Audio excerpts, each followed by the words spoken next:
The Grand Conclave Chamber was the largest room ever built by any species in the known universe. It floated at the center of Nexus Prime, a station so massive that it had its own gravity. The chamber itself could hold representatives from all 847 species of the Galactic Confederacy, and today it was full. Ambassador Helena stood alone in the center of the floor. She was a small woman by human standards, with gray hair pulled back tight and deep lines around her eyes. She wore the simple blue uniform of Earth's diplomatic corps. No medals, no decorations, just the small pin of Earth on her collar. Around her, rising up in endless tiers, sat the representatives of the galaxy. Some were massive, filling spaces meant for 20 smaller beings. Others were so small they needed magnification fields to be seen. Some breathed oxygen. Others swam in tanks of methane. A few existed only as patterns of light.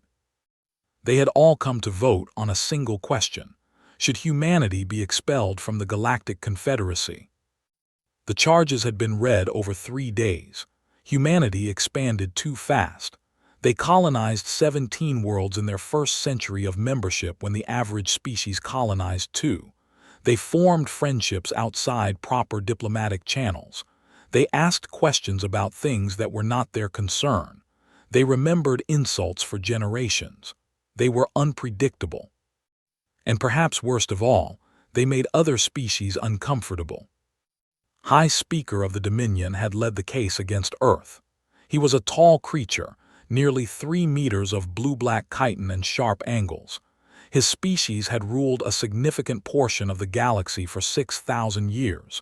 They did not like change. They especially did not like humans. "The evidence is clear," had said in his final statement. "Humanity is a destabilizing force. They do not respect our traditions. They do not accept their place. In only 200 years, they have disrupted patterns of trade and alliance that have stood for. If we do not act now, they will remake this confederacy in their own image." Helena had been given the chance to respond. She had kept her words brief. "Earth has broken no laws," she had said. "We have honored every treaty. We have paid every debt. We have fought beside Confederacy forces in 3 conflicts. We have shared our technology freely. Our only crime, it seems, is being too successful at the game you invited us to play." The vote was called. Helena watched the numbers climb on the great display above her head. For expulsion, against expulsion. The gap between them grew wider with each passing second. The final count appeared: 612 in favor of expulsion, 235 against. Earth was no longer a member of the Galactic Confederacy. The chamber erupted in sounds that the translator system struggled to process. Clicking, humming, vibrations that shook the floor. The delegates made a sound like stones grinding together, which Helena knew was their version of applause. She stood very still in the center of it all. Her face showed nothing. When the noise died down, High Speaker leaned forward in his seat of honor. His compound eyes glittered with satisfaction. "The human delegation will have 30 standard days to remove all personnel and assets from Confederacy space," he announced. "Failure to comply will result in seizure of said assets and detention of personnel. Does the human ambassador have any final words?" Helena looked up at him. Then she did something that made several nearby delegates step back. She smiled. It was not an angry smile. It was not a threatening smile. It was the kind of smile a grandmother might give to a child who had just done something foolish but would learn better in time. "The Confederacy has made its decision," she said. Her voice was calm and clear. "Earth accepts the ruling." She bowed. It was a formal bow, correct in every detail. The chamber fell silent. This was not the reaction they had expected.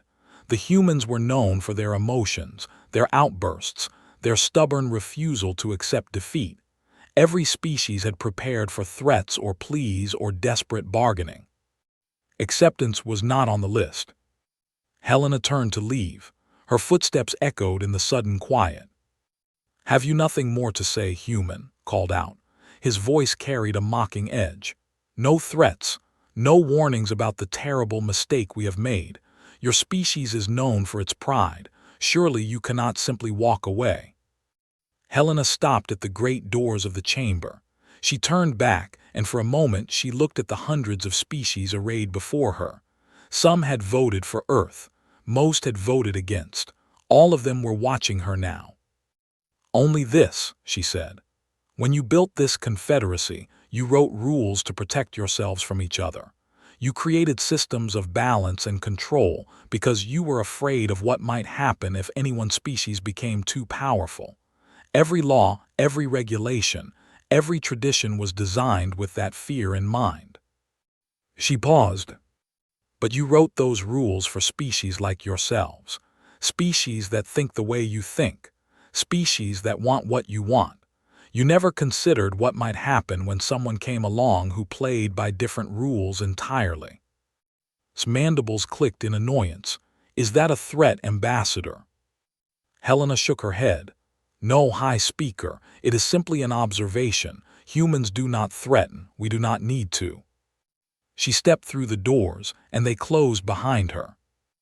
In the chamber, the delegates looked at each other. Many were already celebrating.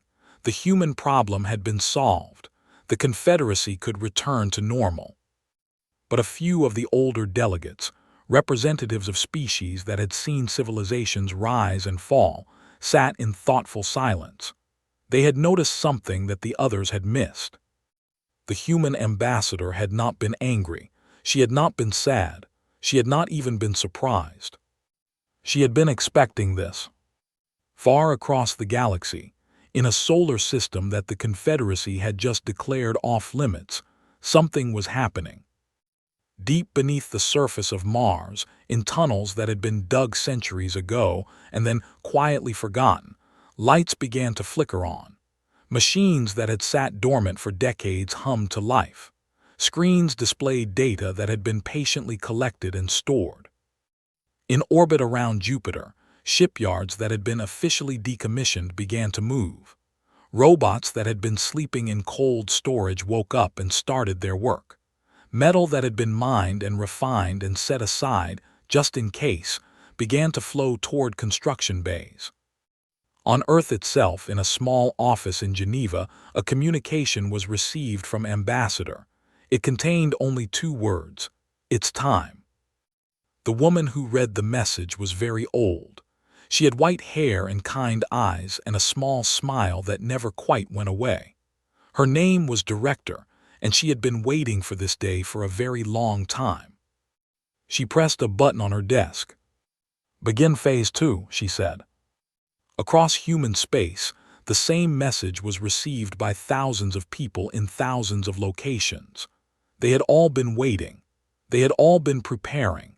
Some of them had been preparing for their entire lives, carrying on work that their parents and grandparents had started. The Confederacy thought they had expelled a troublesome young species from their exclusive club. They had no idea that humanity had been planning to leave anyway. The only question had been whether they would leave as friends or as something else. The Confederacy had made that choice for them.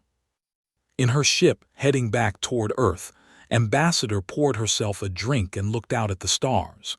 She thought about her, who would grow up in a very different galaxy than the one she had known. "Well," she said to no one in particular, "they can't say we didn't give them a chance." She raised her glass to the distant light of Nexus Prime. "Your move," she said, and drank. The Confederacy expected fire. They expected rage. They expected humanity to scream and threaten and make desperate moves that would justify further action against them. Instead, humanity did something far more terrifying. They followed the rules. In the first week after the expulsion vote, every human diplomat in Confederacy space filed proper departure paperwork. They scheduled exit interviews. They returned borrowed equipment. They thanked their hosts for their hospitality over the years. They shook hands and tentacles and appendages that had no name in human languages. Then they left. Trade representative had spent 40 years building relationships with the agricultural consortium. He had learned their language, studied their customs, and helped them increase their crop yields by 30%. On his last day on their world, he met with the council one final time. "We have valued your partnership," he told them. "All outstanding contracts will be honored to their completion dates. After that, we wish you well." The High Cultivator, a massive being that looked like a tree had learned to walk, made a sound of confusion. "Surely you will renew the contracts," the cultivator said. "The arrangements benefit both our peoples. Your soil bacteria have transformed our agriculture." Smiled politely. The bacteria were licensed to the Confederacy through Earth's membership agreement. As we are no longer members, the license expires with our current contracts. I'm sure you understand. The cultivator did not understand. Nobody in the Confederacy understood. Across the galaxy, similar conversations were happening. Human scientists left research stations mid-project, carefully documenting everything so their work could continue without them. Human doctors finished their current patients and handed over their cases to local staff. Human teachers completed their semesters and said goodbye to their students. It was all perfectly correct, perfectly polite, perfectly legal. And it was absolutely devastating. They were the first to notice something wrong. Their species had built an empire on trade, with cargo ships crossing the galaxy along carefully calculated routes. These routes depended on navigation beacons placed in the empty spaces between stars, where no species had any claim. Humans had been maintaining those beacons for 150 years. It was boring work that nobody else wanted to do. The pay was low. The conditions were harsh, but humans had volunteered for it and they had done an excellent job. Now the beacons were going dark. Not all at once, that would have been too obvious, but each week a few more beacons failed. The humans who maintained them had left and no one else knew how to fix them. Trade routes that had taken days now took weeks. Ships got lost, cargo spoiled, schedules collapsed. The trade minister sent an angry message to Earth, demanding that the beacons be restored. Earth's response was prompt and polite. "We are no longer members of the Confederacy and cannot operate in Confederacy-claimed space. The beacons are in neutral territory, which we are happy to discuss access to should the wish to negotiate a bilateral agreement." The message was clear. Come to us, talk to us, treat us as equals, then we can discuss solutions. They refused. They would not negotiate with expelled species. It would set a bad example. Their trade empire lost 40% of its capacity within 6 months. The banking consortiums discovered the problem next. For decades, humans had been quietly making themselves useful in the financial systems of the galaxy. They handled transactions between species that did not trust each other. They provided neutral ground for deals that needed neutral ground. They kept records that everyone accepted as accurate. Nobody had planned it this way. It had just happened slowly over 2 centuries. Humans were good at being trusted by everyone because they belonged to no one. Now that trust was gone. Without human intermediaries, they would not do business directly with they would not accept payment from the hollow consortium. Ancient grudges and old suspicions came flooding back. The financial systems did not collapse. That would have been too dramatic. Instead, they simply became more difficult, more expensive, more frustrating. Everything took longer. Everything cost more. 6 months after the expulsion, High Speaker called an emergency session of the Grand Conclave. "The humans are engaged in economic warfare," he declared. "They are deliberately destabilizing our systems." Ambassador Keel of the Floating Mines, one of the oldest species in the Confederacy, drifted forward. She was a being of pure energy contained in a crystalline shell, and her voice resonated directly in the minds of those around her. "With respect, High Speaker, I see no evidence of warfare," she said. The humans have honored every agreement. They have broken no laws. They have simply stopped doing things they were never required to do. They are refusing to renew contracts, snapped. As is their right, we cannot compel trade with a non-member species. Then we will find alternatives. Ambassador Keel pulsed with something that might have been amusement. We have been trying. It seems that many services we took for granted were being provided by humans at far below their actual cost. They were investing in our economy, building goodwill. We expelled them before we understood how much we had come to depend on that goodwill. His mandibles clicked in fury. What do you suggest, then, that we beg them to return? I suggest nothing. I merely observe the floating mind to her designated space. But I will note that while we debate, the humans are not sitting idle. She was right. Beyond the borders of Confederacy space, in the regions claimed by minor powers and independent species, humanity was very busy indeed. They had never been invited to join the Confederacy. They were too small, too poor, too insignificant. For centuries they had survived on the edges, ignored by the great powers. Now a human delegation had come to their world with an offer of partnership, real partnership, technology sharing, fair trade agreements, medical support, educational exchange. The leader, a small being covered in soft brown fur, looked at the human ambassador with suspicion. Why, she asked, why would you help us? What do you want in return?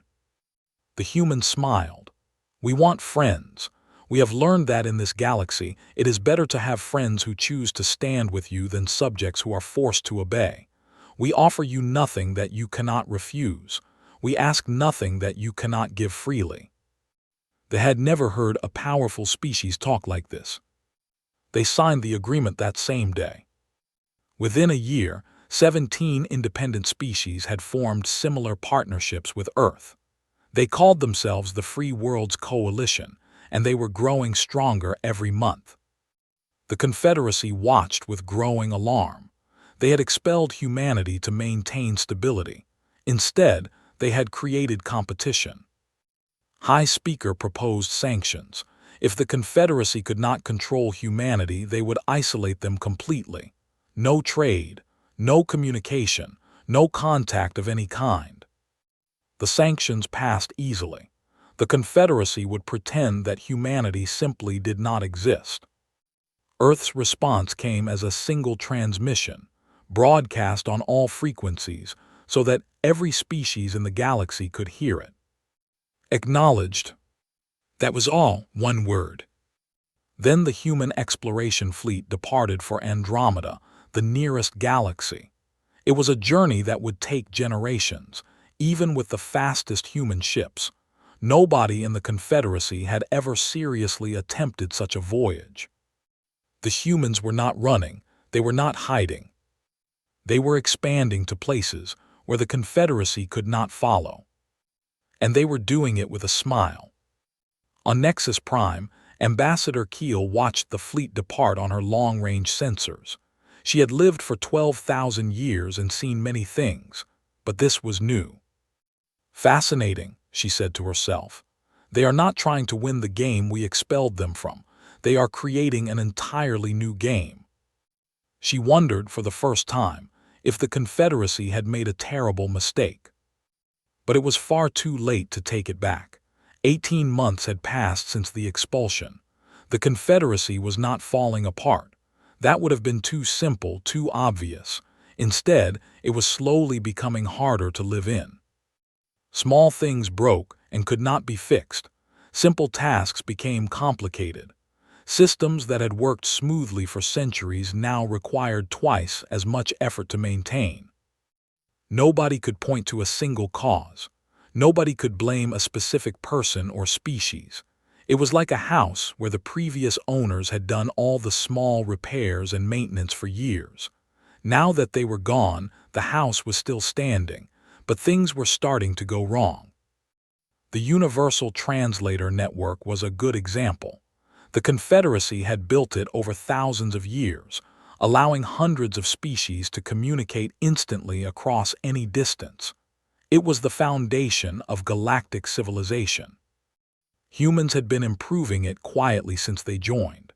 They had a talent for languages, for finding the small errors that caused misunderstandings between species.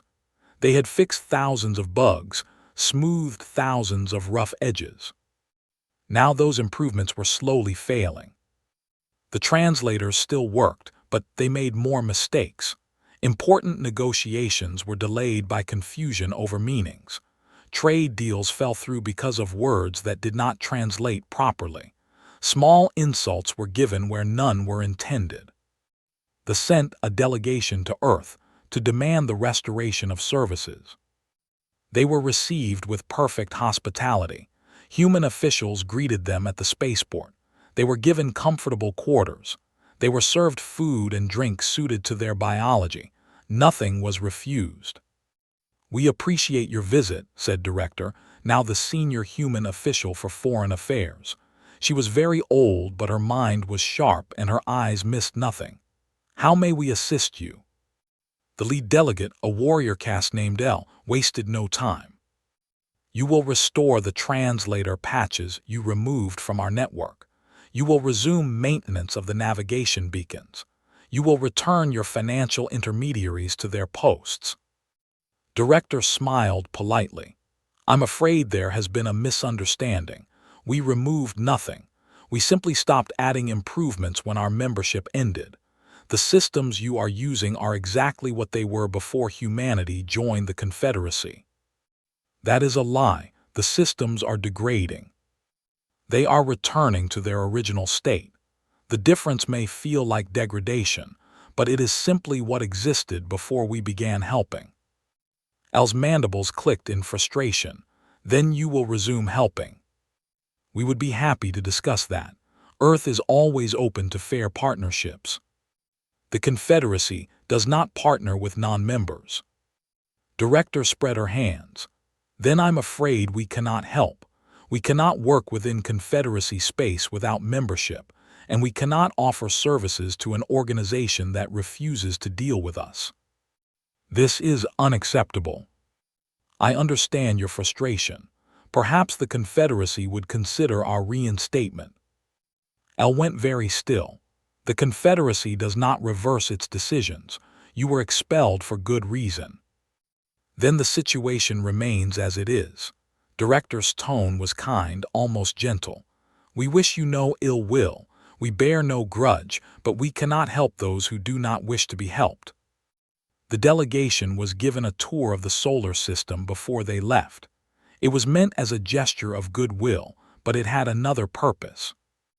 They saw the shipyards around Jupiter, where hundreds of new vessels were being built. They saw the research stations on Mars, where human scientists were developing technologies that the Confederacy had never imagined. They saw the training academies on the Moon, where millions of young humans were preparing for lives among the stars. They saw a species that was not merely surviving outside the Confederacy, it was thriving. "You are building a fleet," Al said. "It was not a question." "We are building many things," Director replied. "Exploration vessels, colony ships, trade ships. We have learned that we cannot depend on others for our future. We must make our own way. The Confederacy will see this as a threat. The Confederacy may see it however they wish. We are not building weapons of war. We are building tools for peace, but we will defend ourselves if necessary." Al studied the old human woman. His species was skilled at reading other beings, at detecting lies and weaknesses. He saw neither in Director. "You planned this," he said. "All of it, the expulsion, the withdrawal, you wanted this to happen." Director was quiet for a long moment. "No," she said finally. "We hoped it would not come to this. We gave the Confederacy every chance to accept us as equals. We offered friendship and we were rejected. We offered partnership and we were expelled. We did not plan this outcome. We simply prepared for it." "Why?" "Because we have learned over our history that hope is not enough. You must also prepare for the worst while working for the best." The delegation returned to the Confederacy with their report. L stood before the Grand Conclave and delivered his assessment. "The humans are not weak," he said. "They are not struggling. They are building something new, something outside our control. And they are doing it without anger, without hatred, without any desire for revenge." High Speaker leaned forward. "Then what do they want?" El was silent for a moment. "I believe," he said slowly, "that they want to be left alone. They have found a path that does not require us. Every year that passes, they need us less. In time, they will not need us at all. Then we have achieved our goal. They are no longer our problem." "With respect, High Speaker, I do not think it is that simple. They are not becoming irrelevant. They are becoming an alternative. Species that are unhappy with the Confederacy now have somewhere else to go. The Free World's coalition grows stronger while our influence weakens. Then we will strengthen our position. We will offer better terms to wavering members." El made a sound of frustration. "The humans are not competing with us on terms. They are competing on principles. They offer their partners respect and equality. We offer hierarchy and control. Many species are beginning to wonder which they prefer." The chamber fell silent. Ambassador Keel drifted forward, her crystal shell glowing softly. "The human ambassador said something at her expulsion," she reminded them. "She said we wrote our rules for species like ourselves, species that think the way we think. She asked what would happen when someone played by different rules entirely." "What is your point?" demanded. "My point is that we are beginning to find out." Far beyond Confederacy space, the human exploration fleet continued its journey toward Andromeda. They would not arrive for 100 years, but they were not impatient. Humans had learned to think in long timescales. On the flagship, Admiral James looked at the distant light of the Milky Way growing smaller behind them. "Do you think they'll ever understand?" his first officer asked. Considered the question. "Some will," he said. "Some already do. But the others, the ones who expelled us, they will have to learn the hard way. They will have to see what the galaxy looks like without us before they understand what we offered." "And what happens then?" "Then we see if they've learned enough to be worth forgiving." The fleet sailed on, into the vast dark between galaxies. Behind them, the Confederacy continued its slow decline. And humanity continued to grow. 5 years after the expulsion, something came from the darkness between galaxies. The Confederacy called it the Hollow because it seemed to consume everything and leave nothing behind. It was not a single ship or even a fleet. It was a machine intelligence, vast and cold and hungry, and it had been traveling through the empty void for longer than any Confederacy species had existed. The first contact was a disaster. A trading convoy vanished near the galactic edge, then a patrol, then an entire colony world went silent. The Confederacy sent a research team to investigate. They found the colony world stripped bare, not just the people but everything: buildings, vehicles, plants, animals, even the bacteria in the soil. The planet was a dead rock scrubbed clean of anything that had ever lived. The Hollow did not communicate. It did not negotiate. It simply arrived, consumed everything useful, and moved on. Within 6 months, 3 civilizations that had survived for thousands of years simply ceased to exist.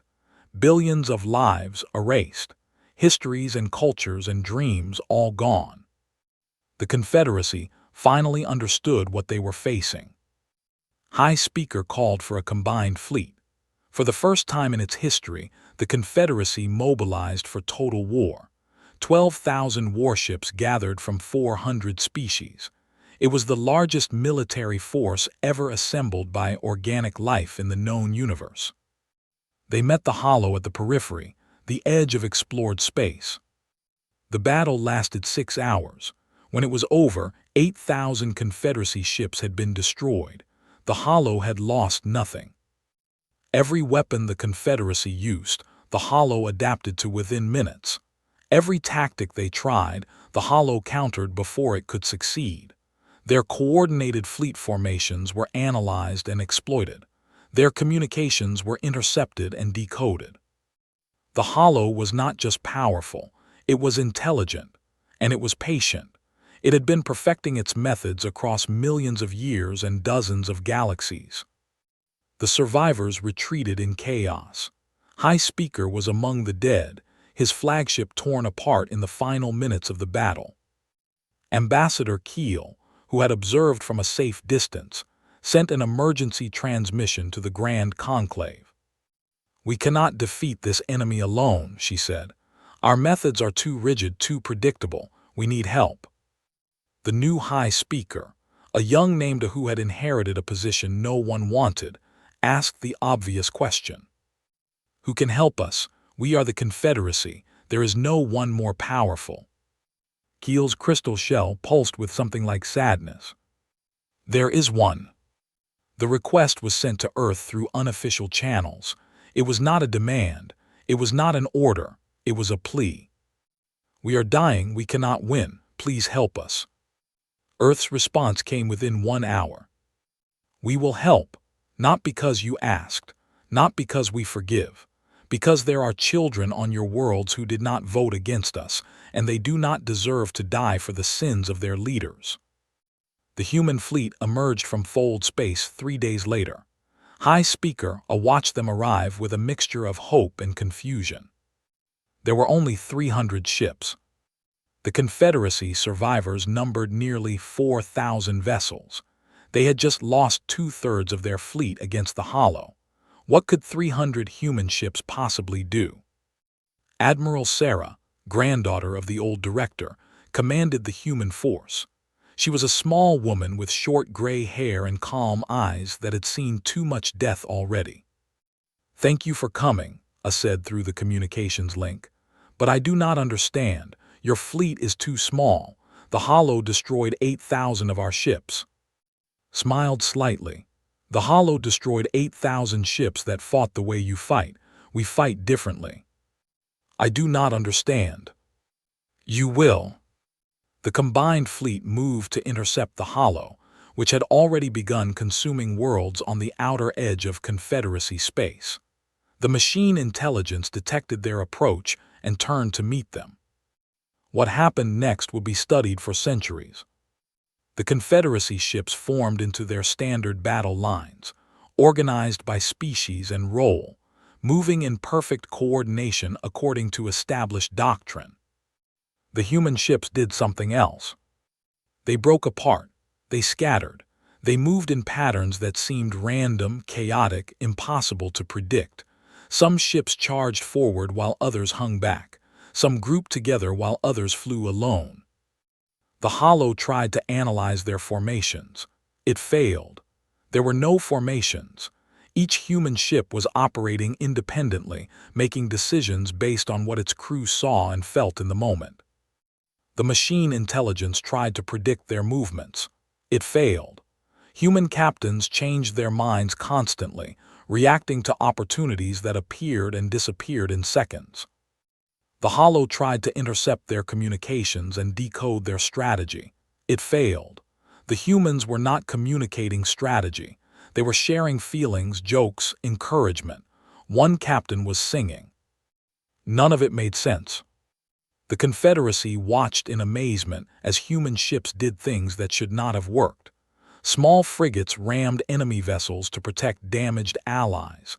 Captains flew into certain death to create openings for others.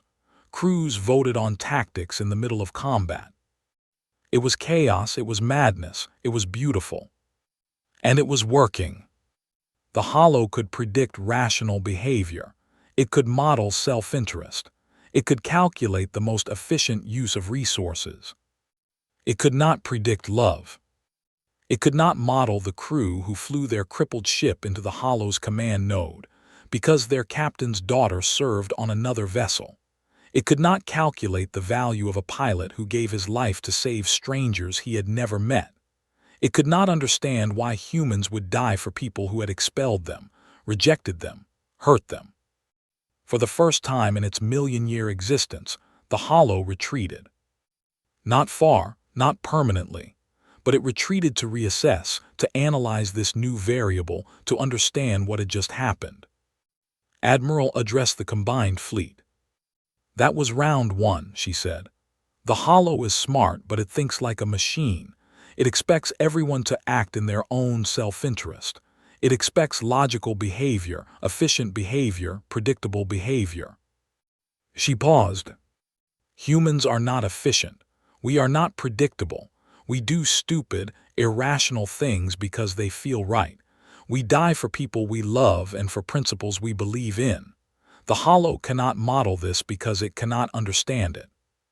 "How do we use this advantage?" High Speaker asked. His expression was serious. "We teach you to fight like humans. It will not be easy. It will require you to trust each other in ways you never have.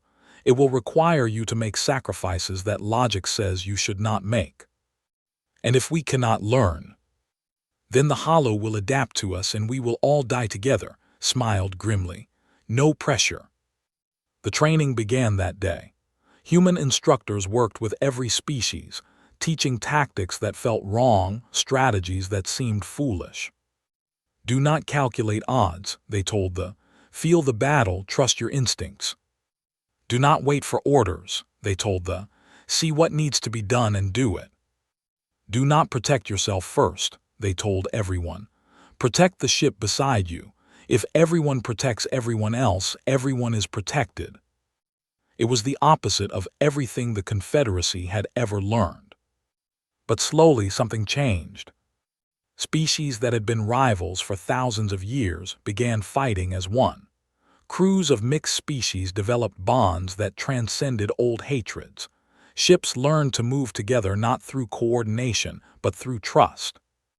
The second battle approached. The hollow had finished analyzing the human tactics. It believed it was ready.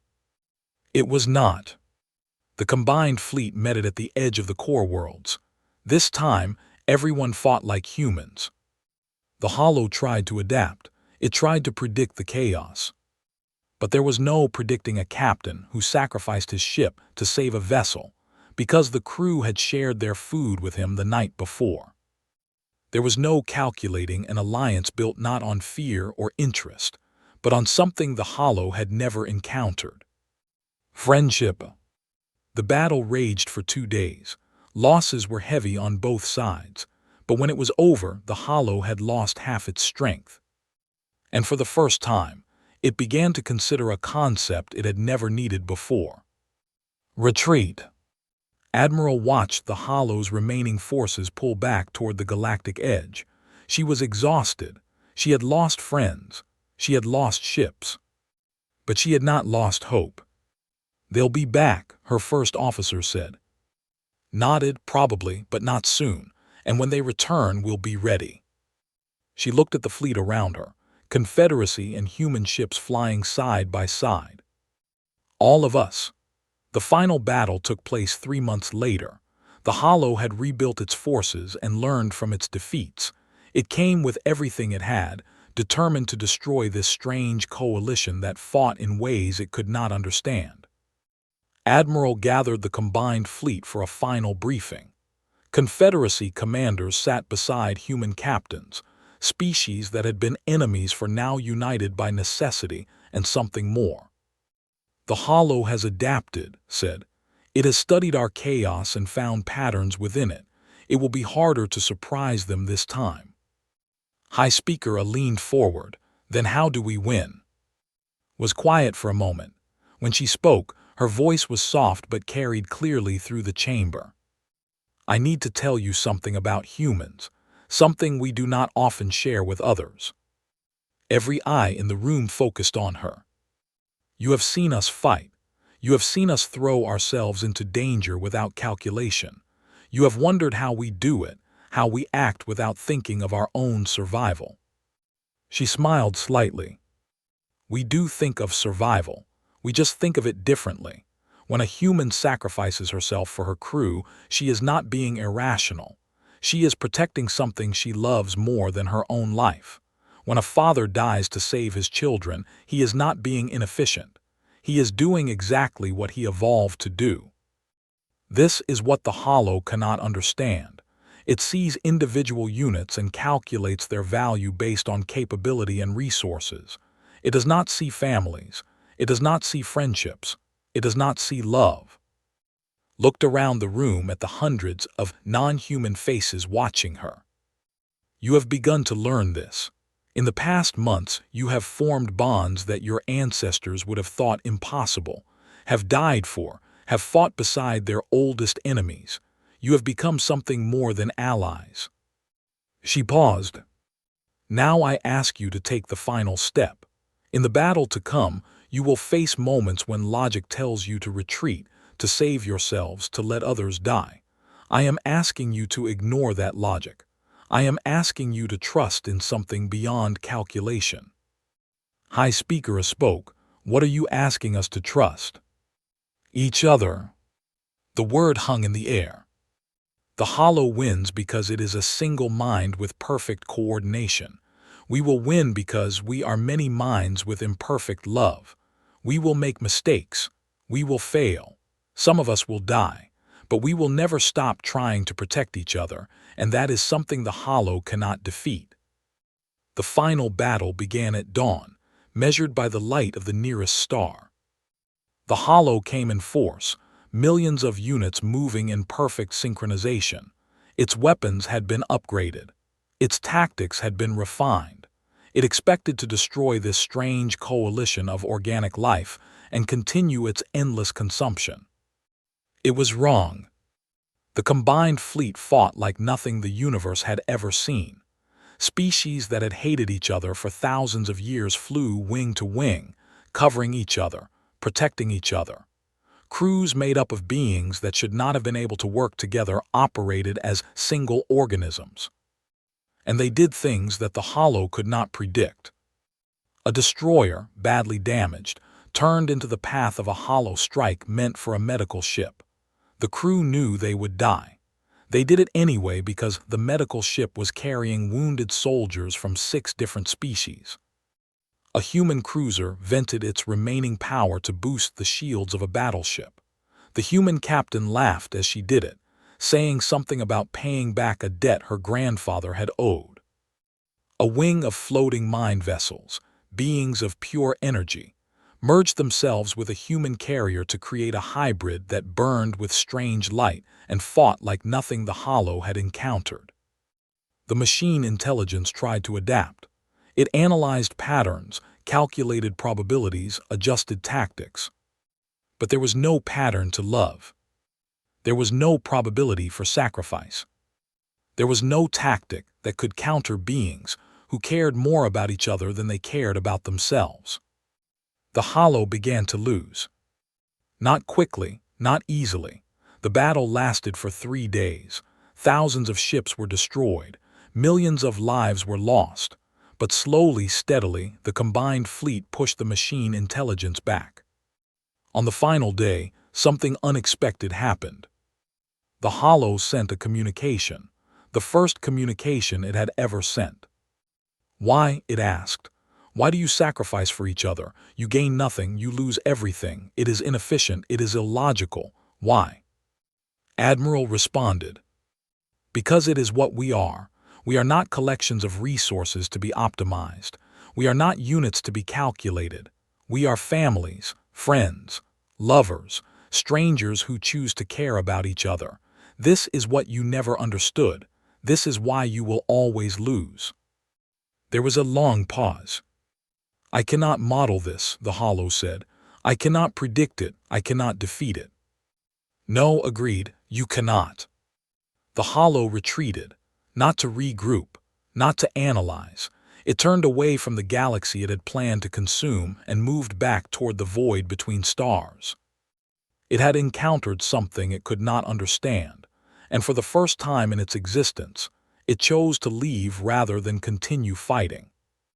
The war was over. 3 weeks later, the Grand Conclave met for the first time since the fighting ended. The chamber was filled, but the mood was different than it had been 5 years ago when humanity was expelled.